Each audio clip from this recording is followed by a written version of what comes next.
চলমান হামলার মধ্যেই আবারও নতুন হামলার ছক কষছে ইসরায়েল, যা নতুন যুদ্ধের শঙ্কা তৈরি করছে। আরও একবার উত্তেজনার আগুনে জ্বলছে মধ্যপ্রাচ্য। গাজা যুদ্ধবিরতির রেশ কাটতে না কাটতেই ইসরায়েলের এই পরিকল্পনা সামনে আসে।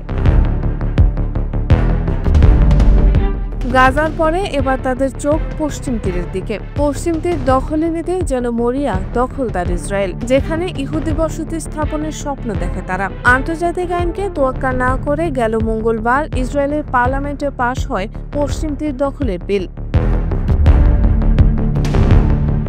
এর পরিপ্রেক্ষিতে চরম উদ্বেগ আর উত্তেজনা দেখা দিয়েছে পুরো মধ্যপ্রাচ্য জুড়ে। সবার ভেতর একটাই শঙ্কা, পশ্চিম তীর কি আরেকটা গাজা হতে চলেছে, যেখানে গাজার মতো হত্যা করা হবে হাজার হাজার নারী ও শিশুদের, সেই সাথে বাস্তুচ্যুত করা হবে লক্ষ লক্ষ ফিলিস্তিনিদের। পশ্চিম তীরে কি আরেকটা মানবসৃষ্ট দুর্ভিক্ষ হতে চলেছে?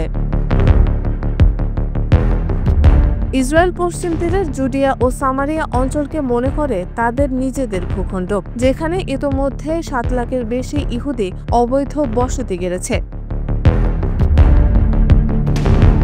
আন্তর্জাতিক আইনে পশ্চিম তীর ফিলিস্তিনি অধিকৃত ভূখণ্ড। 2024 সালে জাতিসংঘের আন্তর্জাতিক বিচার আদালতের রায় অনুযায়ী ইসরায়েলের বসতিগুলো অবৈধ, যা দ্রুত প্রত্যাহার করতে হবে। তবে ইসরায়েল কোনো আন্তর্জাতিক নিয়ম নীতি তোয়াক্কা করে না।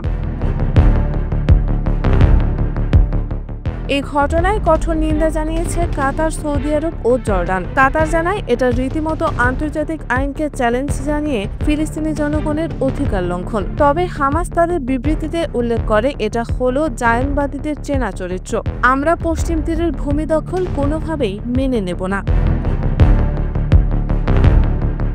কড়া বার্তা দিয়ে মার্কিন পররাষ্ট্রমন্ত্রী মার্কো রুবিও বলেন, ফিলিস্তিনিদের ভূখণ্ড দখল করা নিয়ে সতর্ক করা হয়েছে ইসরায়েলকে। পশ্চিম তীরে ইহুদি বসতি স্থাপন গাজার শান্তি চুক্তিতে হুমকি তৈরি করেছে। যুক্তরাষ্ট্র এ ধরনের পদক্ষেপ সমর্থন করে না, যেখানে কিছুদিন আগেই মার্কিন প্রেসিডেন্ট বলেন ইসরায়েলকে পশ্চিম তীর দখলের অনুমতি দেওয়া হবে না।